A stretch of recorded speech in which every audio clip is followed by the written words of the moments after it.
नित्य नूतन अनुराग, पुष्पों की विहसन, कलियों की संकुचित मुस्कान, पल्लव दलों की मधुर बत्रान ने वन उपवनों को मंगल उत्सव प्रदान किया।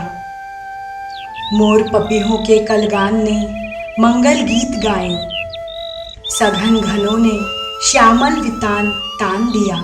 दामिनी मंगल आरती उतारने को आकुल रह रहकर दमकने लगी। धरती ने हरित वस्त्र दुकूल बिछा दिए।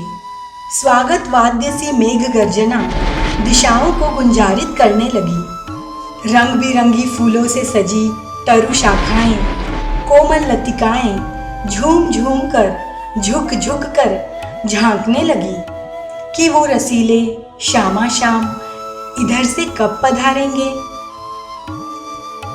सब यह विचार कर ही रहे थे कि पैजनियों की झंकार, कटी मेखलाओं की रुंझुन, चूड़ियों कंकड़ों की रुनक झुनक ने समस्त सखियों को स्तंभित सा कर दिया। हमारे प्यारे प्यारी के नीले पीले फहराते अंचल छोर, जिन्हें देख आकाश में घन दामिनी लजाकर रह गए। इठलाती मदमाती प्रेम भरी सखियां समस्त सेवा सौंज को संवारती अपने दुलारे युगल प्राण निधि की सेवा में तत्पर। कोई मृदु पुष्पों की गादी पर बैठाती है, तो कोई मुख प्रक्षालन कराती है, तो एक अपनी ओढ़नी से पंखा करने लगती है। जब सखियों ने देखा आज चंचल लालजू थोड़े शिथिल से लग रहे हैं, तब चतुरा सखियों को युक्ति सूझी। श्री इंदुलेखा जी कहने लगी, हे हमारे मृगनयनी किशोरीजू, आपके अंगों की मादकता हमारे नवल सुंदर घनश्याम के अंगों में मद का संचार कर देती है।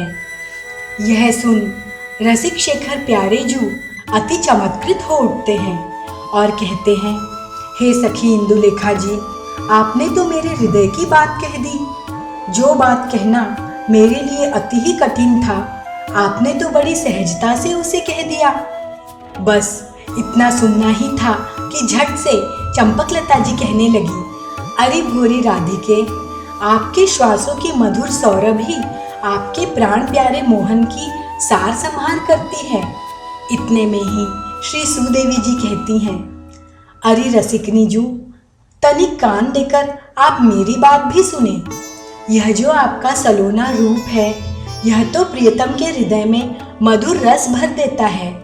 गर्व गहेली लड़ैती जी यह सब सुन मंद मंद मुस्कुरा रही है।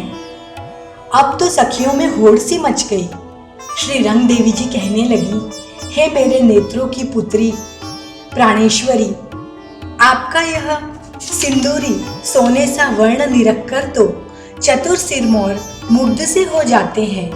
आपका यह मदन को भी पराजित करने वाला रूप रंग न पहले किसी ने पाया था, न आप किसी के पास है, न आगे किसी का होगा।